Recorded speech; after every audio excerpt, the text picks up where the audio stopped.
Il y a des choses qu'il faut absolument savoir pour gérer la facturation en micro-entreprise et c'est ce qu'on va voir dans cette vidéo à travers le logiciel numéro 1 de facturation pour les micro-entrepreneurs qui est le logiciel Abi que j'utilise moi depuis un certain temps et du coup on va faire une formation complète dessus pour voir concrètement tout ce qu'il est possible de faire avec l'outil, comment aussi bien l'utiliser, que ce soit faire des factures, faire des devis, optimiser aussi sa facturation et tous ces éléments là parce qu'il ne faut pas oublier qu'en micro-entreprise on a des obligations légale, notamment celle d'avoir aussi un livre des recettes. Et Abi permet d'avoir un livre des recettes et d'être en règle parce que si jamais demain on a un contrôle pour je ne sais quelle raison, eh ben on aura notre livre de recettes, notre comptabilité qui est bien faite parce que faire sa comptabilité sur un Google Sheet ou sur un Excel, le souci c'est que si demain on perd notre ordinateur, eh ben on perd aussi le fichier Excel, le fichier Google Sheet, tandis que là c'est directement centralisé. Donc on est parti directement sur mon écran. Alors Abi, il faut savoir qu'ils ont 4 plans, donc un plan basique qui est entièrement gratuit, bon par contre qui est, on va pas se mentir, quand même très limité, mais on peut commencer avec le plan basique et c'est mieux que ne rien utiliser aujourd'hui si encore une fois on souhaite bien gérer la facturation en micro-entreprise. Après ils ont le plan Start, juste ici, qui coûte 7 € par mois TTC et pour le coup il y a un essai gratuit de 14 jours sans engagement qui permet de tester comment fonctionne Abi et là déjà on a accès à beaucoup plus de choses et après on a le plus populaire donc Pro, moi c'est celui que j'ai sur mon compte Abi. Après on va aller dessus pour voir tous les onglets, comment ça fonctionne et comment bien l'utiliser. Et après on a le plan business, moi je ne conseille pas forcément parce que là c'est un truc beaucoup plus poussé encore une fois, mais c'est pour avoir les statistiques avancées etc. Mais franchement le Pro pour moi c'est le top et Start aussi qui est très très bien, donc les deux plans sont extrêmement bien. Après Pro c'est 2 fois plus cher que Start. Mais il y a beaucoup plus de choses, la synchronisation bancaire, donc dès qu'on peut connecter son compte bancaire et automatiquement ça se rapproche sur Abi, on peut voir qu'on a rentré tant d'argent, qu'on a un temps aussi d'URSSAF qu'on va devoir payer, est-ce qu'on est près du seuil de franchise de TVA ou pas, donc tout ça on va le détailler et d'ailleurs j'ai aussi contacté l'équipe Abi pour savoir est-ce que c'était possible d'avoir un code promo pour la communauté des personnes qui me suivent sur la chaîne et ils m'ont dit oui, donc vous pouvez utiliser un code qui est le code Julien, par contre il faut passer par la page qui est en description et elle ressemble à ça, donc ils me l'ont entièrement personnalisé et du coup il y a moins 20% à vie sur les abonnements. Pour le coup c'est moins 20% sur l'abonnement de son choix, peu importe, donc si c'est celui-ci on a moins 20%, celui-ci moins 20%. Et où est-ce qu'il faut l'indiquer? Là je me suis mis sur un compte test et pour le coup on va directement dans débloquer toutes les fonctionnalités. Là on a plusieurs types d'abonnements, imaginons celui-ci. On clique sur je m'abonne maintenant. Ici, on peut choisir aussi de prendre le comité d'entreprise des indépendants. En fait, ça permet d'accéder à des offres que Abi ont avec différentes entreprises et de potentiellement acheter des choses moins chères. Ça peut être des marchands en lien avec les vacances, en lien avec l'informatique, etc. Moi, je vais faire continuer sans le comité d'entreprise. Et là, après, je peux choisir annuel ou mensuel. Donc moi, pour l'exemple, je vais mettre sur Abi Pro et on va partir de 0 en plus. Donc je vais le prendre maintenant, l'abonnement, pour pas aller directement sur ma propre interface et que finalement, je personnalise des trucs qu'après, je vais devoir supprimer. Au moins là, on va tout faire de A à Z. Et je vais prendre Abi Pro, je vais me mettre en mensuel juste ici. Je vais mettre le code de ma carte et après, j'ai un code promotionnel. Donc là, je vais dire oui. Et le code, c'est Julien. Directement, je fais appliquer et ça va me permettre de payer 20% moins cher à vie sur l'abonnement et c'est pareil pour Abi Start. Du coup là Abi Pro c'est au lieu de 16 € on paye 12,80 et Abi Start on va regarder ça revient à combien, ça revient à 7,20 €. Donc c'est vraiment pas cher encore une fois pour être en règle, gérer la totalité de son activité et surtout avoir une visualisation complète de l'évolution de son chiffre d'affaires, on va pouvoir rentrer nos clients etc. Donc moi je vais mettre sur celui-ci, une fois que j'ai payé je me retrouve sur l'interface et on se retrouve directement juste après. Donc c'est bon, j'ai pris un deuxième abonnement Abi Pro pour ce compte test pour qu'on puisse tout voir de A à Z ensemble.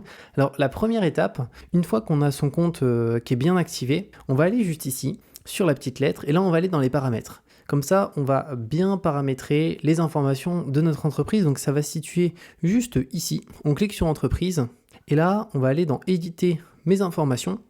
Et le but ici c'est de tout compléter de A à Z, donc la raison sociale, le SIRET, donc ça c'est son numéro de SIRET de sa micro-entreprise. Ensuite moi ici je vais marquer juste prénom, nom pour le moment pour pas mettre toutes les informations, mais ici on met son sirène. Donc, imaginons mon sirène c'est un code à 9 chiffres, alors Je pense pas qu'il va le faire passer, mais on va tester quand même. Tac. Non, ça passe pas. Il faut vraiment que ça soit un numéro valide. Mais ici, on rentre nos informations. Parce que moi, vu que j'ai un deuxième compte Abipro qui est le mien, je peux pas mettre deux fois les mêmes informations sur deux comptes différents. Mais ici, on met ces infos. Son numéro de TVA, si on en a un, on va en parler de la TVA parce que certaines personnes qui regardent cette vidéo sont déjà assujetties à la TVA, d'autres non. Donc, Abi peut permettre aussi de gérer cette partie. Donc, on va le voir. Après, son numéro RCS ici, numéro répertoire des métiers. Donc, ça, c'est si on en a un à ce niveau-là. Capital social, micro-entreprise 0. Et ici, son activité principale. Donc là, on peut choisir un petit peu ce qu'on peut faire. Imaginons web, informatique. Et si on fait, pour l'exemple, qu'on fait du service aux entreprises, du freelance, on pourrait le mettre ici. Après, si on fait de l'achat-revente, qu'on a un site web où on vend des produits,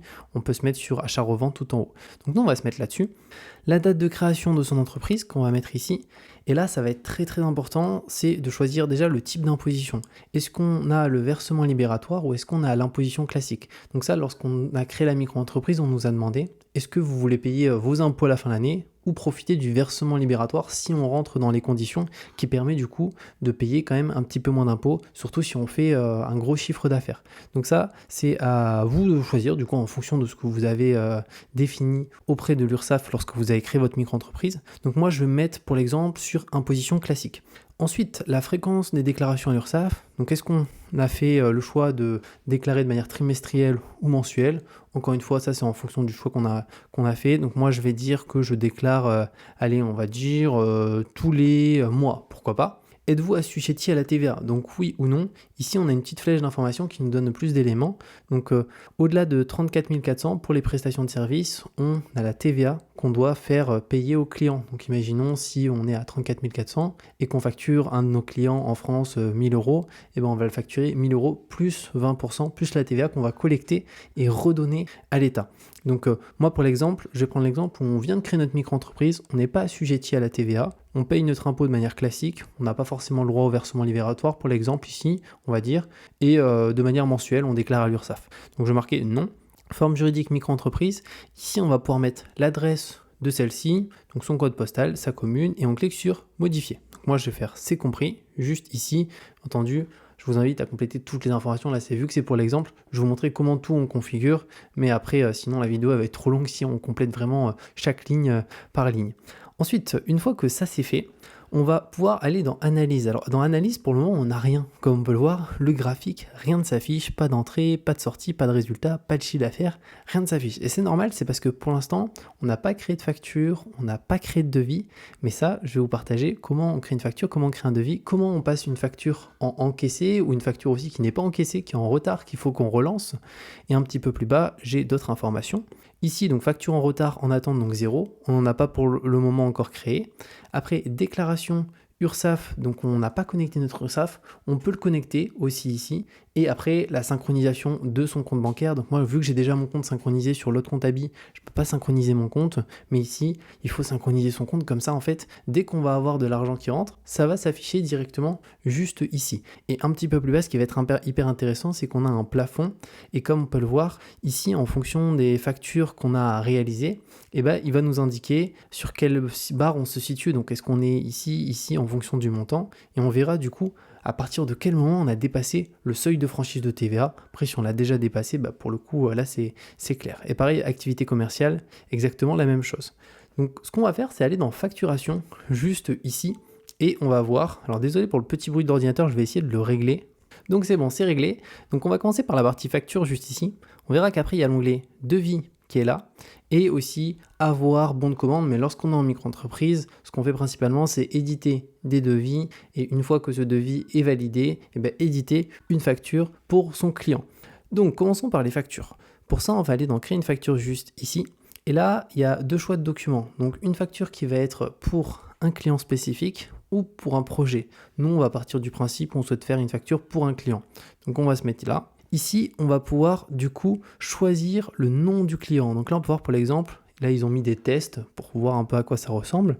Donc Dupont Jean. Mais nous, ce qu'on va faire, c'est qu'on va vraiment créer un nouveau client, comme si on souhaitait ajouter notre nouveau client directement dans la base de données de notre compte Abi. Donc je vais aller sur Nouveau client. Et là, il y a deux solutions.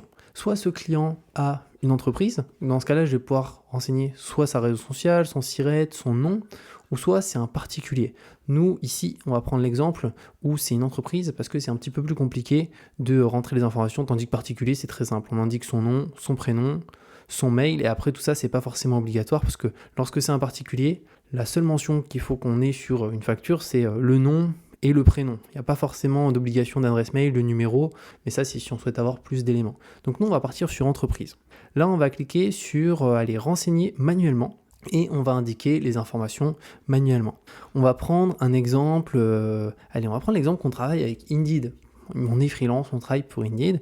Donc on va indiquer la raison sociale, le SIRET de Indeed, donc c'est le numéro qu'on a qui est de 9 chiffres. Donc là, encore une fois, c'est un compte test, donc c'est pas très grave, je mets un faux numéro de SIRET, 45 92 92 08, et voilà, numéro de SIRET. Numéro de TVA, donc là je mettrai aussi le numéro de TVA de Indeed. On va prendre pour l'exemple que c'est ce numéro-là. La langue par défaut de la facture, donc ça c'est au choix. Si on est en France, français. Après on peut choisir aussi une autre langue directement, si c'est un client étranger, pour que ça soit directement dans une autre langue. Le moyen de paiement, donc ici on choisit espèces, PayPal, Stripe, peu importe. Donc moi je vais dire que c'est un virement pour la facture que je veux que ça soit effectué. Le pays, la France. Là l'adresse, donc on va dire que nous l'adresse c'est chemin de la top, voilà, c'est le bâtiment E pour l'exemple, et le code postal c'est Bordeaux, 33 000, donc on va mettre l'adresse, donc on va dire que là, ça signifie que notre client, Indeed, on a son SIRET, son numéro de TVA, il est situé en France, et l'adresse de Indeed c'est chemin de la top, bâtiment E, 33 000 à Bordeaux. Donc ça c'est leurs informations. On va indiquer ici que l'adresse de livraison est identique, donc si c'est pas de produit physique de toute manière ça ne change pas, mais on va laisser comme ça. Créer. Et là, automatiquement, du coup, on a notre client qui a été ajouté. Ce qui est intéressant, c'est qu'on peut voir sur la droite, du coup, que c'est notre première facture, juste ici, de 2023. On a notre nom. Un petit peu plus bas, on a SIRET en cours d'attribution, parce que là, je ne l'ai pas indiqué. Donc, il me le met en cours d'attribution sur la facture. Et la date d'émission, donc 21/08. Et là, les informations du client. Donc, Indeed, leur adresse, et ici, leur numéro de SIRET, leur numéro de TVA. Une fois que ça c'est fait, je vais pouvoir, du coup, compléter de quoi se compose cette facture et combien aussi je vais indiquer en termes de montant. Donc ici, on va sélectionner un article, donc on peut voir qu'encore une fois, il y a des zones de test, ça donne un peu une idée de à quoi ça ressemble. Donc nous, on va se mettre sur nouvel article. La désignation, donc pour l'exemple, je vais dire qu'on a créé des articles pour Indeed, donc article SEO pour Indeed, voilà. Type d'article, juste ici. Donc là, c'est important de bien catégoriser, c'est très important sur Abi, parce que en fonction de la vente de marchandises ou de la prestation de service, c'est pas le même taux de cotisation URSSAF. Donc nous, pour l'exemple, on va partir sur de la prestation de service. Unité, donc là, on peut choisir d'autres termes aussi, grammes, heures, si imaginons on facture à l'heure, au jour, au forfait, au gramme, si c'est des produits, imaginons, ou à l'unité. Donc moi, pour l'exemple, je vais rester là-dessus, et je vais mettre directement sur enregistrer. Donc une fois que ça c'est fait, et oui d'ailleurs j'ai oublié d'indiquer le prix, alors je vais me remettre dessus, juste là, et ici le prix unitaire, donc pour l'exemple, imaginons on a fait 5 articles pour Indeed, 5 articles, et que, on va dire 5, et que le prix d'un article c'est 36 €. On va marquer 36 € juste là. Automatiquement un petit peu plus bas, on peut voir total hors taxe 180 €. Pourquoi il nous marque total hors taxe et pas total TTC? Tout simplement parce que tout à l'heure dans le paramétrage, vous vous rappelez, on a indiqué qu'on ne facturait pas la TVA parce qu'on venait de créer notre micro-entreprise, donc on était en dessous du seuil. Par contre, si on modifie ce paramètre-là, automatiquement, il rajoutera 20% avec une ligne en dessous qui sera total TTC, qui sera avec la TVA directement. Donc une fois que ça c'est fait, si imaginons il y a d'autres éléments, il y a des articles SEO pour Indeed avec un S, et il y a aussi d'autres éléments, on va faire une nouvelle ligne. Imaginons pour Indeed, je vais aussi amélioration de la base mail. Voilà, pour l'exemple. On va indiquer ici type d'article, donc la prestation de service une nouvelle fois, et pour le coup une seule fois, et là on va indiquer que ça a coûté 129 €. Voilà. Et là, automatiquement, ça me rajoute ma deuxième ligne. Donc, petit à petit, on peut rajouter ces lignes de cette manière. On va voir après, c'est exactement pareil lorsqu'on fait un devis. Après, une fois que ça c'est fait, là, on va pouvoir ajouter un titre. Donc, c'est facultatif parce que pour le coup, ça va pas s'afficher directement sur la facture. C'est pour nous, pour voir à quoi correspondait cette facture. Donc, moi, je vais laisser comme ça. Date d'émission, donc je vais mettre la date d'aujourd'hui. Le paiement par carte bancaire, donc c'est possible aussi si on souhaite de faire payer son client par carte bancaire. Donc il y a des clients qui font majoritairement des virements, mais si on a des clients qui verrent par carte, on peut activer ici. Donc c'est pour être payé finalement facilement et plus rapidement. Donc moi je vais laisser comme ça parce que je veux juste finalement que la personne paye par virement. Donc pour ici moyen de paiement virement, on peut aussi ajouter dans l'habit son RIB afin qu'il s'ajoute sur la facture. Là je ne l'ai pas ajouté pour ce qu'on teste, mais en réalité quand on l'ajoute, la personne elle reçoit la facture avec le RIB qui est affiché aussi sur la facture. Si on descend un petit peu plus bas, on peut voir qu'on peut aussi modifier les informations de paiement sur le document, les informations générales. Si imaginons on souhaite afficher son numéro de téléphone sur la facture, on peut. Si on souhaite afficher aussi d'autres éléments, son adresse, etc., c'est aussi possible. En tout cas, le minimum qu'il faudra faire en micro-entreprise, c'est nom, prénom. Ensuite, ça va être son SIRET. Donc là, vu que je ne l'ai pas indiqué, il est indiqué en cours d'attribution. Donc si on n'a pas encore reçu son SIRET, on peut le laisser comme ça, il n'y a aucun souci, c'est légal. Et après, quand on passe le seuil de franchise de TVA, il faudra aussi indiquer son numéro de TVA intracommunautaire. Donc là, lorsqu'on est en dessous du seuil, il n'y a pas besoin. Si on descend un petit peu plus loin, on peut aussi mettre en place des relances automatiques. Alors moi, je ne l'ai jamais fait pour l'instant pour mes clients, je ne mets pas en place de relance automatique parce que j'ai jamais eu de soucis d'impayés ou de problèmes, mais Abi, ça fonctionne très très bien, ils ont un système qui permet de relancer au bout d'une certaine période notre client, lui indiquant que il y a une facture qui est en impayé actuellement, et surtout, les factures en impayé, en fait, il va y avoir des majorations qui sont juste ici, c'est des pénalités de retard, donc c'est 3 fois le taux légal, et le délai de paiement d'une facture est ici de 30 jours. Et l'indemnité forfaitaire pour frais de recouvrement, c'est 40 €. Donc ça incite le client, dès qu'il reçoit la facture, à la régler quand même rapidement. Et après, on a aussi faire aussi de cette facture une facture récurrente. Ça, c'est notamment si, imaginons, on est freelance et que tous les mois, on facture à notre client 3 000 €. Et pour le coup, tous les mois, on peut faire en sorte que cette facture soit faite de manière automatique. Donc moi, je vais rester comme ça. Je vais aller dans finaliser juste ici. On peut aussi, si on souhaite, retirer le logo, c'est possible. Et là aussi, avant de faire finaliser, c'est vrai que je voulais vous montrer la configuration pour modifier les couleurs si vous souhaitez rajouter votre logo sur les factures et entièrement la personnaliser. Donc on va aller dans configurer. Ici, premièrement, on peut modifier les couleurs. Donc choisir vraiment ce qui nous correspond le plus. Et là, on va pouvoir aussi rajouter notre logo si on le souhaite. On peut ne rien afficher, donc il sera à droite. Donc moi, je vais rien mettre pour l'exemple. Ici, logo pied de page, aussi qu'on peut rajouter si on souhaite rajouter un élément en bas. Logo habit, on peut l'enlever si on le souhaite. Moi, je vais l'enlever pour l'exemple. Ici, le thème, donc on a plusieurs thèmes. Donc ça dépend de chacun. Moi, je vais me mettre sur, pour l'exemple, je vais me mettre sur celui-ci. Et là aussi, on a plusieurs éléments qu'on peut utiliser et enlever si on le souhaite au niveau des colonnes.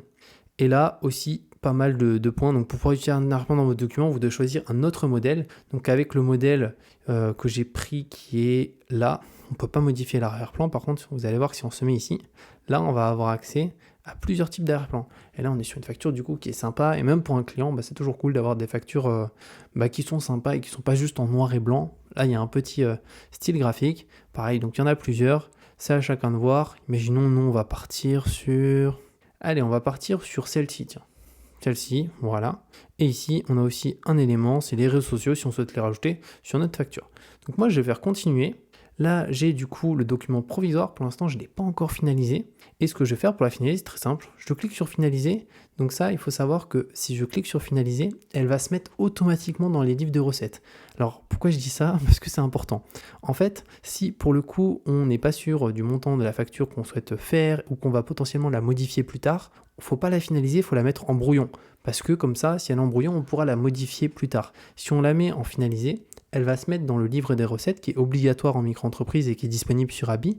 Mais ce qui fait qu'après, quand c'est dans le livre de recettes, on ne peut plus la modifier.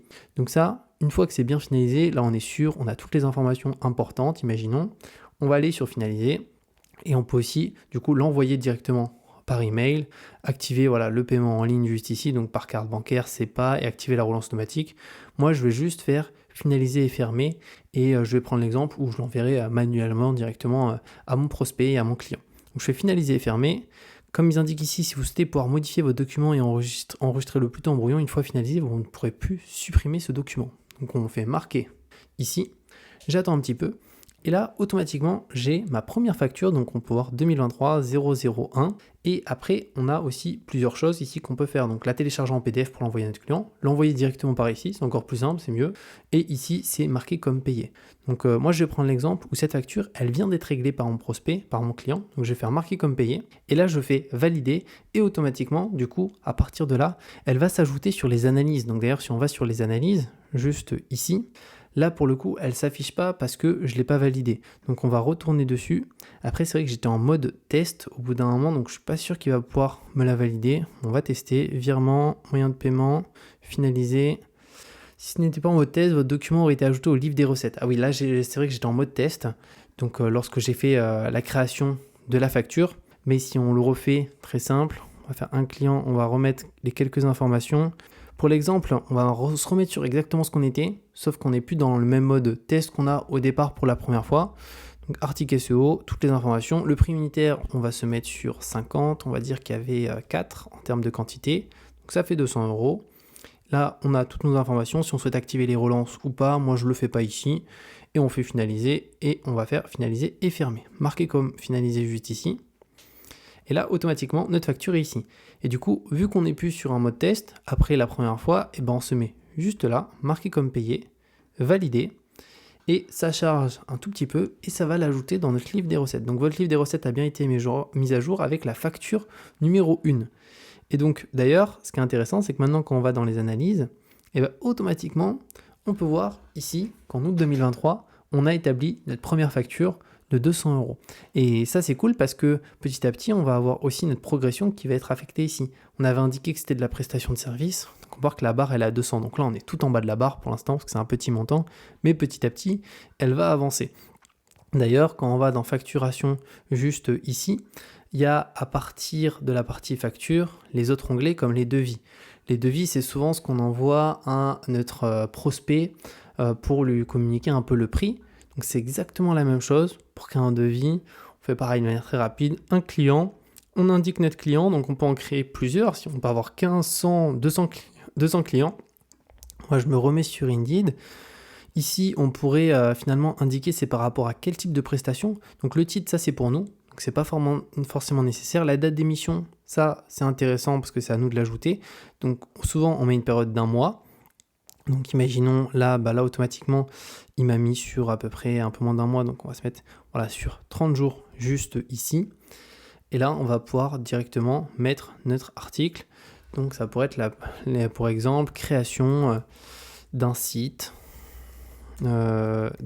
annexe à Indeed. Voilà, on l'ajoute. La désignation, donc on va pouvoir indiquer une nouvelle fois notre élément, donc création site web annexe, juste là, le type d'article, donc la prestation de service, et les unités, on va dire qu'il y a un site et que le site coûte, pour l'exemple, 1900 €. Voilà, automatiquement ça s'ajoute, on a nos informations ici, les informations du client, un petit peu plus bas les autres éléments, et je clique sur finaliser et fermer. Et donc là, on a bien notre devis, on peut voir c'est le premier, parce que tout à l'heure on était sur les factures. Donc facture, c'est une fois que le devis a été accepté. Là, on est sur le devis, donc c'est le premier. Si, imaginons, il a été signé par le client, parce qu'il faut qu'il soit signé pour engager finalement le contrat, on peut juste se mettre là sur marquer comme signé, juste ici. Et à partir de là, le devis a bien été signé. Et après, ici, on peut toujours marquer comme non signé, le modifier, l'envoyer à notre client depuis ici, le télécharger si on souhaite l'envoyer manuellement. Et là, on a pas mal de tractions si on souhaite l'archiver. Imaginons, on se dit, lui, on va l'archiver. On va ici aussi le voir en détail, créer une facture finale par rapport à ce devis. Donc, je peux aller dans créer une facture finale. Et là, automatiquement, ce qui est hyper intéressant, c'est que ça reprend les informations de mon devis, sauf que la seule différence, c'est qu'en haut, il y a marqué facture. Donc là, à partir de là, c'est plus un devis, c'est une facture. Et donc, pareil, là, j'ai rien à compléter parce qu'il m'a tout directement adapté. Je fais finaliser et vous allez voir que directement, ça va s'ajouter dans la partie facture. Donc, on attend un petit peu. Donc là, on est sur devis, on se met dans facture et elle est juste ici. Donc 1900 €. Elle n'a pas été payée. Donc si elle a été payée, on va pouvoir marquer comme payé juste ici, l'envoyer par mail encore une fois, télécharger en PDF. Et après, les autres informations, on peut l'annuler, on peut créer un avoir aussi si on le souhaite, dupliquer, etc. Donc Moi, je vais dire que ça a été encore une nouvelle fois payé, juste là. Je fais valider. Et quand on va dans les analyses qui sont ici, et ben là, on va voir que ça avance pas mal. On est sur un mois d'août, imaginons, à 2100 euros. Si on a des sorties, c'est quelque chose qu'on va pouvoir aussi faire pour évidemment calculer sur Abi combien à la fin il nous reste concrètement. Et ça va être très très important, c'est qu'on va pouvoir voir combien concrètement il nous reste. Et ici aussi, ça va du coup bouger. C'est que là, j'ai fait de la déclaration, il me semble, au trimestre, donc ça ne s'affiche pas encore, mais ça va s'afficher. Et je vais pouvoir connecter mon URSSAF, configurer mes taux. Donc quand je fais configurer mes taux, là, je vais pouvoir aller dans cotisation sociale et les régler. Donc pour l'exemple, prestation de service 21,2, si on est en métropole, on marque qu'on est en métropole parce que dans les DOM et les TOM et les COM, pour le coup, on a des fois des taux qui sont inférieurs. Donc là, c'est en fonction de où on est. Donc moi, je reste sur métropole. Je vérifie que c'est les bons taux, juste là. Donc là, ça correspond bien à mon activité. Je peux connecter à l'URSSAF mon compte juste ici. Et je peux aussi, par rapport à la banque, connecter ma banque afin de faire en sorte qu'automatiquement Abi-Pro je sois relié à ma banque et au moins dès que j'ai de l'argent qui rentre je peux dire tiens, ça c'est par rapport à telle facture et j'indique toutes les informations et comme ça c'est nickel. On va retourner maintenant dans facturation. Un petit peu plus bas on va avoir d'autres documents. Donc là on a vu facture devis, à voir, c'est aussi la même mise en page, donc on va pas aller dessus, bon de commande aussi. Après, on a les articles juste ici. Donc, c'est globalement qu'est-ce qu'on a fait en termes de prestations. Donc, là, on peut voir qu'on a un article qui s'affiche là. Les factures récurrentes. Donc, ça, si notamment on est freelance, qu'on travaille pour une entreprise en tant qu'indépendant et que tous les mois on facture, on peut faire des factures récurrentes afin de faciliter les choses pour que ça soit encore plus simple. Comme ici en janvier, février, mars, 5 heures par semaine, etc. Après, on a le paiement en ligne qu'on peut décider d'activer pour que la personne nous paye par carte bancaire. Donc, si on a des clients qui nous payent par carte bancaire, pourquoi pas, c'est possible, comme là c'est instantané. Après, il y a beaucoup de banques d'entreprise ou chez Conto, etc., c'est des virements instantanés, donc on reçoit aussi très rapidement les fonds. Signature électronique juste ici, donc c'est pour faire signer des clients en ligne, donc ça c'est possible. Donc que ce soit des factures, des devis, ils peuvent tout signer en ligne avec Abi, donc ça c'est top. Et on a aussi la relance automatique, donc si on souhaite faire en sorte que lorsqu'un client n'a pas réglé sous une certaine période, qu'il reçoit un mail automatique d'Abi, finalement à notre nom, mais qui lui indiquera que on est au niveau du délai de paiement, soit en retard et que la facture doit être réglée avant telle date, etc., avant d'avoir des pénalités. Après, on a la partie productivité. Alors, on en parle très peu, mais pourtant c'est hyper intéressant lorsqu'on est indépendant, c'est qu'on va pouvoir faire plusieurs choses sur cet élément. Donc, premièrement, gérer ses projets.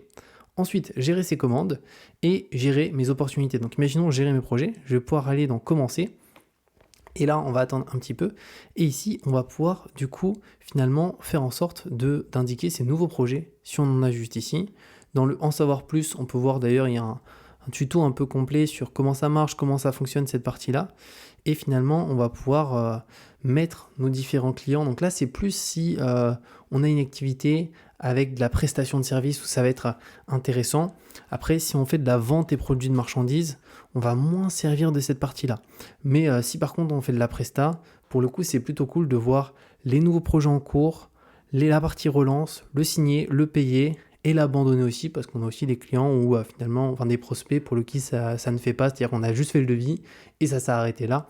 Mais en tout cas, pour de la presta, c'est vachement bien. Et par contre, pour à la fois la presta et à la fois les personnes qui vendent des produits, qui sont en micro-entreprise, la partie tâches, c'est hyper intéressant parce que ici, on va pouvoir du coup ajouter ces différentes tâches de la journée et dire, tiens, je veux que ça soit fait avant telle date, mettre un niveau de priorité, donc priorité 1. Donc là, par exemple, commander les cartons pour emballer le produit. Mais nous, ça pourrait être relancer tel client, faire telle chose. Et comme ça, sur la semaine, on peut voir exactement qu'est-ce qu'on doit faire. Donc là, on est dans toutes mes tâches, mais après, on peut se mettre en retard juste ici. On a aujourd'hui. Donc là, on pourrait définir toutes les tâches qu'on doit refaire aujourd'hui. Imaginons appeler client Timo, pour l'exemple. Voilà, aujourd'hui, c'est une priorité. On peut l'associer à un projet si on le souhaite. Et là, automatiquement, après, est-ce que c'est coché, pas coché ? Ça, c'est à moi de, du coup, faire en sorte de cocher toutes les tâches à la fin de la journée. Et on peut aussi mettre du prochainement, du terminé. Donc là, lorsque je clique, automatiquement, la tâche, elle s'est enlevée. Comme ça, à la fin, il n'y a plus rien, il n'y a plus aucune tâche affichée dans aujourd'hui. Et si on va dans terminer, elle va se mettre juste ici. Donc ici, dans Action, d'ailleurs, on peut modifier certains éléments, donc démarrer un suivi de temps associé à un projet. Et ça, c'est très cool parce que on va prendre un exemple où je souhaite créer imaginons un mail, création d'un mail pour un client. pour un client qui s'appelle, imaginons, Jason. Voilà, juste ici. Je vais dire que c'est ma priorité aujourd'hui. J'ajoute une tâche. Et là, je vais pouvoir faire action et notamment directement démarrer un suivi de temps. Comme ça, je vais me dire, bah tiens, ça, je veux le finir, imaginons en maximum 1 heure, ou passer 1 heure sur ce projet. Donc démarrer un suivi de temps. Et là, il y a un nouveau suivi de temps qui est démarré, comme on peut le voir juste en haut, il y a un petit chrono. Et donc là, je suis sur ma tâche, je travaille sur ma tâche, et le but, c'est de finir cette tâche rapidement, dans les temps donnés, etc. Donc c'est très cool. Ensuite, après, je peux fermer juste là. Et automatiquement, je peux du coup voir le nombre de temps passé, notamment si je facture à l'heure, juste ici, et modifier l'unité de temps, combien de temps j'ai passé. Donc là, par exemple, 16h08 à 16h08. Donc là, ça a été quelques secondes, donc là, je ne peux pas facturer. Mais si, imaginons, j'ai passé 3 heures, et bien, automatiquement, je peux ajouter mes unités pour facturer ce montant précis. Donc ça, c'est très très cool. Et on peut d'ailleurs s'en servir aussi tout simplement pour suivre le temps dans sa journée, c'est-à-dire ici, on indique ce qu'on fait actuellement, imaginons du dev, et ici, on va juste lancer le chrono pour voir finalement combien de temps on passe sur cette activité. Donc c'est très très cool parce qu'en tant qu'indépendant, souvent on ne sait pas combien de temps on passe sur chaque chose. Donc ça permet d'avoir un suivi. Donc moi, je vais du coup enlever cette partie-là. Après, on a les contacts. Donc ça, c'est à nous de les ajouter petit à petit. Donc Abi, ça demande un petit temps de mise en place, mais par rapport au temps que ça nous fait gagner, au fait d'être en règle et d'avoir un outil où tout est centralisé et où il y a une gestion qui est top parce que centralisé et à contrôler aussi avec l'URSSAF qui est relié. On a aussi la partie relance, on a la partie TVA aussi qu'on peut relier. Finalement, on gagne un temps fou et aussi le suivi au niveau des seuils de franchise et tout qui est important. Donc ça permet d'être très complet. Et d'ailleurs aussi, quand on a des questions par rapport à Abi, ils ont un super service. Ils ont un super service client. Donc juste ici, on va pouvoir poser ces questions. Donc il y a soit une FAQ ou soit directement, on peut parler à un conseiller juste là. Donc répondre dans les moins de 3 heures et ici dire qu'on a un souci, imaginons, par rapport à la TVA, par rapport à la comptabilité, par rapport à... imaginons une suggestion d'amélioration, une intégration ou autre. Et donc, ils répondent hyper rapidement. Donc ça, c'est très cool. Là, on va voir ici, du coup, cette étape-là qui est d'ajouter un client. Donc tout à l'heure, quand on a créé une facture, créé un devis, on a vu qu'on a créé un client à partir de là. Mais on peut aussi créer un client directement à partir d'ici. Si imaginons on se lance sur Abi, on peut se dire, bon moi j'ai déjà 5-6 clients, je vais les ajouter à l'intérieur avec toutes leurs informations. Comme ça, après, dès que je vais dans facture, dans devis, automatiquement, je peux dire, tiens, ça correspond à tel client, tel client, tel client. Donc pour faire simple, on peut aller sur nouveau client juste ici. Pareil, est-ce que c'est une entreprise, un particulier? On peut renseigner manuellement les différentes informations.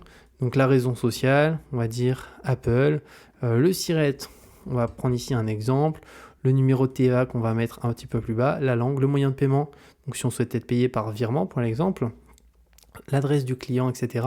Donc il y a des données qui sont obligatoires, comme on peut le voir, le pays. On va avoir tout ce qui est raison sociale pour une entreprise. Et après, SIRET, numéro de TVA intracommunautaire, il faudra le rajouter par la suite. Mais sur la partie adresse, pour l'exemple, il me semble que c'est pas obligatoire si on n'a pas d'adresse. Voilà, là, c'est passé sans adresse. Et comme ça, ici, on rajoute tous nos clients. Ça prend un petit peu de temps, mais une fois que c'est fait, au moins, c'est beaucoup plus simple. Dès qu'on fait des factures, des devis, on perd moins de temps. Ici, on a aussi l'onglet fournisseur, si on le souhaite. Donc, c'est gérer la partie fournisseur avec ses clients. Donc, création de fournisseurs illimité, comptabilité avec le livre des achats. Et la partie comptabilité, qui est très très intéressante. Donc, c'est que ici, on va avoir l'onglet transactions.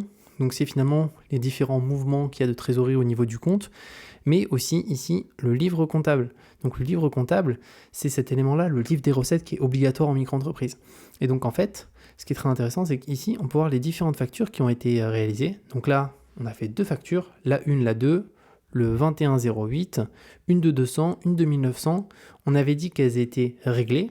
Donc elles s'affichent ici, elles sont de 200 € et 1900 €. Pour le coup, on a facturé en hors taxe parce qu'on est en dessous du seuil de franchise. On peut voir que ça s'est mis dans BNC, mais si imaginons demain je vends des t-shirts, et pour le coup, ça ira pas dans prestation de service juste ici, ça ira dans vente de biens, ça ira dans BIC. Et donc comme ça, c'est ce livre-là qui est hyper important parce que ça fait en sorte que au moins, si on a un contrôle, ce qui peut arriver, parce qu'il y a de plus en plus maintenant de micro-entreprises qui peuvent se faire contrôler et qui n'ont pas de livre des recettes, et franchement, ils peuvent se faire avoir des amendes, etc. Alors qu'en réalité, c'est pas compliqué, il faut juste être finalement rigoureux, faire attention aux factures, tout bien mettre dans un endroit, comme ça, il n'y a aucun problème. Et on a aussi le livre des achats. Donc ça, c'est intéressant, notamment si on fait pas mal d'achats avec son entreprise et imaginons avec sa micro-entreprise et de voir concrètement combien il nous reste à la fin. Parce que dans les analyses, on a en vert les entrées, mais on a en rouge les sorties. Et donc ça va nous intéresser, donc on va retourner dessus. On va aller dans livre comptable juste ici.